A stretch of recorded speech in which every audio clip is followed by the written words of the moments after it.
Hi everyone. For this example video, I'm going to show you guys how to create a GeoDatabase and export data from a shapefile into the GeoDatabase. In class, we're going to talk about the three types of GeoDatabases, but there's just to mention them right now, there's a personal GeoDatabase, a file GeoDatabase, and an enterprise GeoDatabase. In the software that you guys have, you guys are able to create personal and file geodatabases. The only difference between those two is size. A file geodatabase is much bigger than a personal. An enterprise geodatabase, you need something like Oracle or SQL Server as sort of the database engine behind those. And you'll find an enterprise geodatabase in most big organizations or big companies that have a lot of people sharing data and editing data at the same time. And that's kind of where you'll see an enterprise geodatabase. But again, in this video for Unit 4, you guys are going to be creating your first geodatabases. And you guys are going to use the data that you collected in Unit 3 at the park that you GPSed, as well as the parking lot and streets and sidewalks and such that you GPSed across the street from the Gateway building. And then obviously we'll meet in class on Tuesday to talk more about how to create the geodatabase, but this video should get you guys going. So the first thing that you'll notice here is I'm in ArcMap. I have the world imagery pulled up, and this is just some example data that I'm going to use. But you can see here I went out and GPSed a bush, here on campus a light pole, a couple trees, and then I digitized in the outline of the dorms and the Goodstein building, and I also digitized in part of the main street that runs through campus. And we're going to take this data and put it into a geodatabase. The first thing you need to do is to create the geodatabase, and where you do that is in ArcCatalog. And you can see over here on the right I have ArcCatalog opened up. I created a GeoDatabase folder on my desktop. You don't have to do that. You can name the folder Unit 3 or 4 or whatever unit we are in. We're in Unit 4 right now. So you could have a folder called Unit 4. But create a folder somewhere on your computer. And then inside that folder is where we're going to create the geodatabase. And it's pretty simple to create one. You just simply right-click on the folder where you want it to be. You go to New. And then you can see here you can create a file geodatabase or you can create a personal geodatabase. Just because of the size limitations of a personal geodatabase, I usually go with a file. Obviously, but for this data that we have here that you guys collected in Unit 3, it wouldn't come close to filling up a personal geodatabase. But I'm going to go ahead and create a file geodatabase. So I'm going to Again, I right-clicked on the folder, went to New, File GeoDatabase, and now I'm going to name it. And I'm going to go ahead and name this geodatabase. I'm just going to call it GPS data.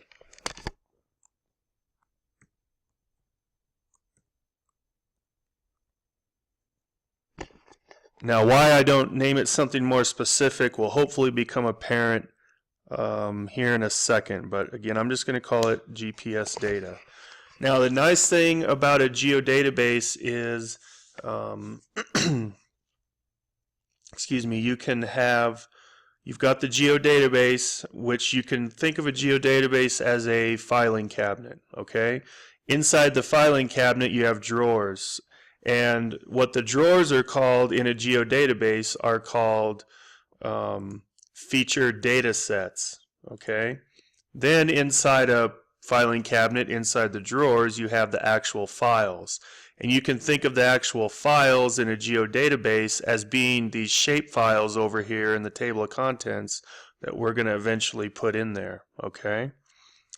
So if I look at my data over here, I've got I've got vegetation, I've got light poles, I've got roads, and I've got buildings, okay? So I'm going to make one filing cabinet. Maybe I'll call one filing cabinet vegetation. And obviously inside that, or excuse me, not filing cabinet, one drawer. One drawer I'll call vegetation. And inside that drawer will be the bushes and the trees. But again, it's not called a drawer in a GeoDatabase, it's called a featured data set. So to create a featured data set, you right click on the GeoDatabase, go to New, and click on Featured Data Set. And then you type the name of this, and we just decided it's going to be vegetation.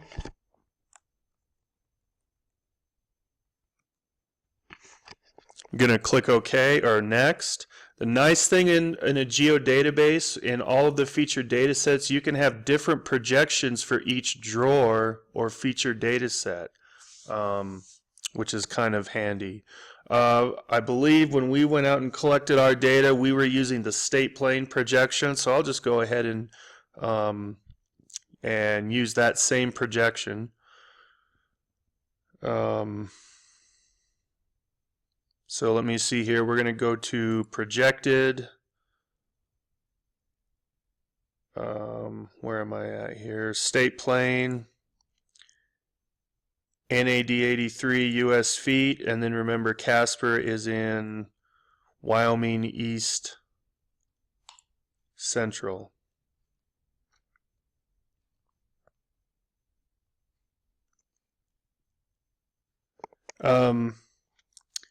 Yep, so Casper's in Wyoming East Central. I'm going to click Next. You can build in tolerances in a GeoDatabase. We're not going to worry about this really in this example. But for example, and you kind of need to know your data with this, but let's say you were going to put some data in this GeoDatabase where there were a bunch of lines, like for example a stream network, okay? And let's say you weren't sure how clean your data was and you weren't sure the stream networks all connected together. And what you can do is you can put in tolerances that say if this stream network, if the lines come together are, for example, 1 foot 1 foot apart, the GeoDatabase will automatically connect these lines together to make your data cleaner. Okay, but we're not going to worry about that right now. We'll get into some of that stuff later on. So just accept the defaults here and click Finish. So you can see now we've got our GeoDatabase and we've got our, which is our filing cabinet. We've got our first drawer created, which is called a featured data set, and we called it vegetation. I like to create all of my drawers or featured data sets all at once. So the bushes and the trees over here will go in the vegetation featured data set. The light poles, maybe I'll make a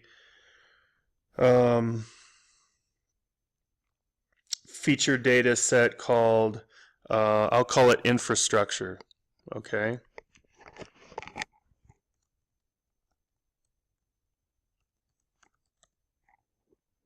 And I'll go through the same steps here. Give it the same projection as before, although I could give it a different projection if I wanted to. If my infrastructure data was in a different projection for whatever reason, I could make it different. But I'll just give it the same, accept the defaults. And then the roads, I'm just going to make another drawer, or again featured data set called roads.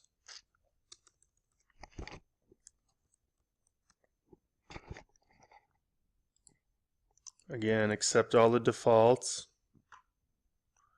And then for the buildings, I'll just make a another featured data set called CC buildings.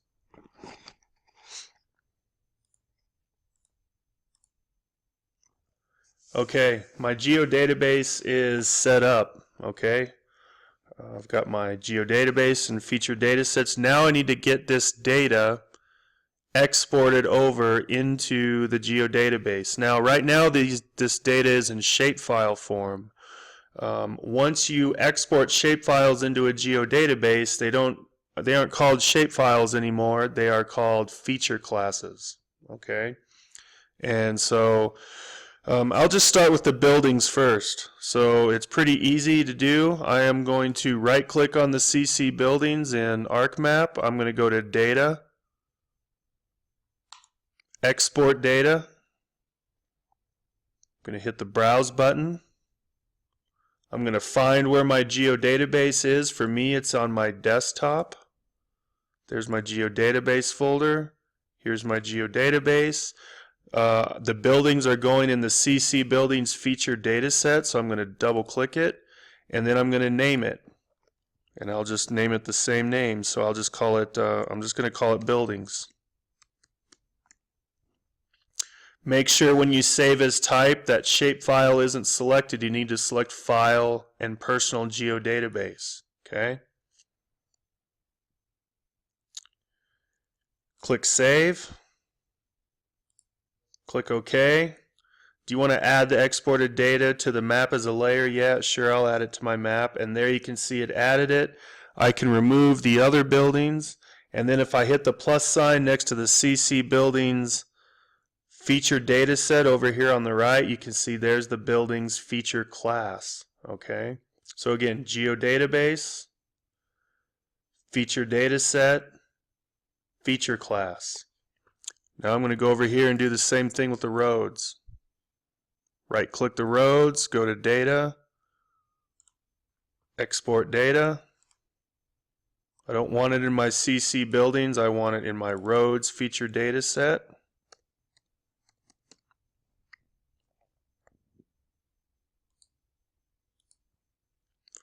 I'll add it to my map. I'll remove the old ones.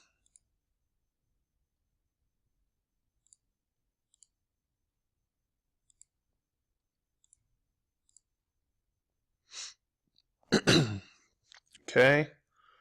So again, I've got my buildings in there. I've got my roads feature class in there.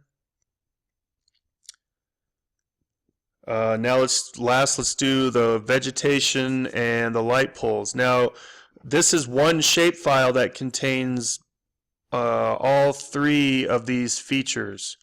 Now if you want to separate these features out, and you're going to have to do this in the lab unit 4 that you guys work on, you're going to have to right click on this feature class or on this shapefile, open the attribute table, select. For example, I'm just going to select the trees, and I'm going to hold down my control key and select the bush. Now I'm going to right click on the shapefile, go to Data, Export Data. I'm only going to export the selected features.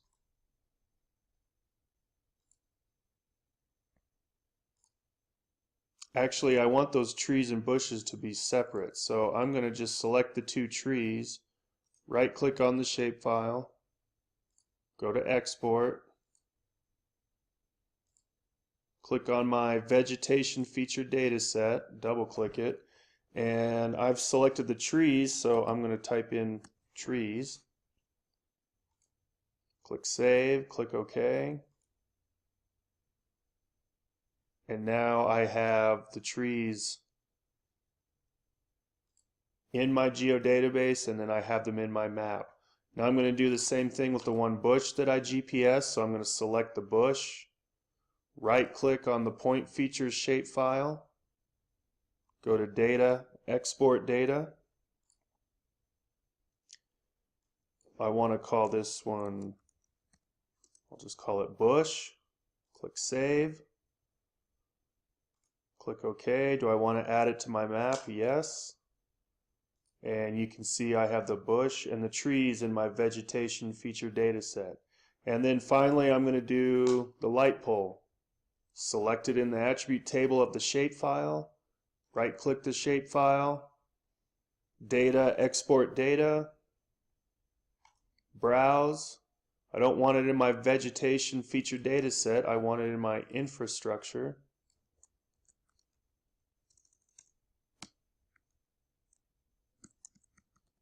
I'm going to name it light pole. Add it to my map. Now that I've got those three things added, I can remove that other shapefile. I can give them appropriate symbols.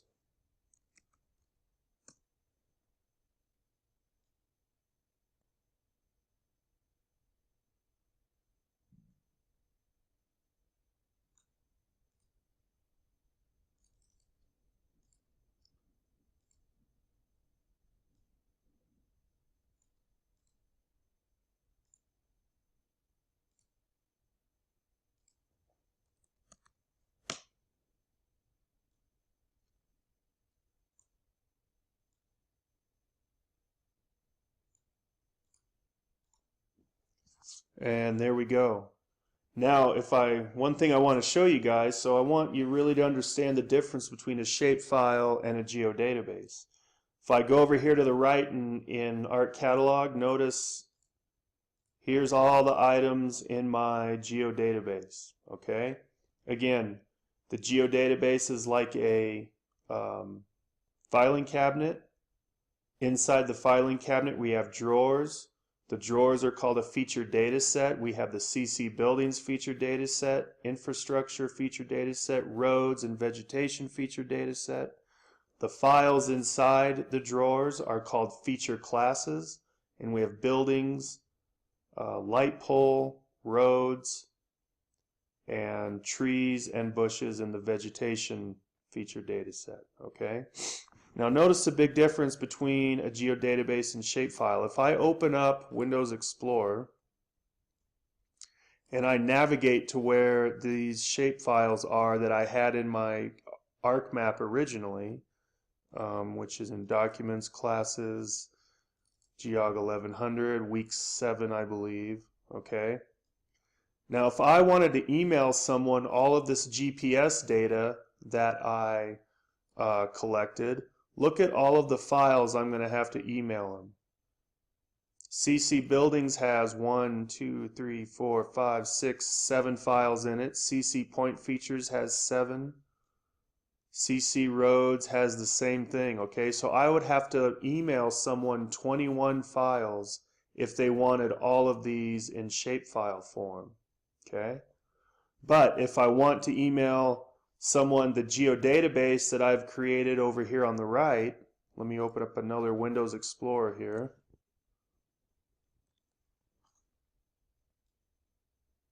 Let me show you what the GeoDatabase looks like. It's one file. That's all you have to email someone. It's just one file. Now when you double click on this in Windows Explorer, it's going to look like a bunch of stuff you don't even know what it is, okay? You don't need to worry about this, but what this is making up this GeoDatabase here in Art Catalog, okay? So again, hopefully you can see the benefit of a GeoDatabase. Having to organize something with 21 files versus having something stored on your computer, or you have to email someone one file that contains all of the data that they want, okay?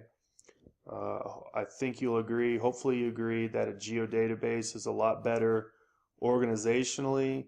It's a lot better, just a lot better to manage your geospatial data with, okay? So hopefully this video explains fairly well how to create a GeoDatabase and how to get data into a GeoDatabase. Again, we'll talk more about this in class on Tuesday and hopefully answer any questions if you choose to come to class on Tuesday. So thanks a lot, good luck, and we'll see you all later.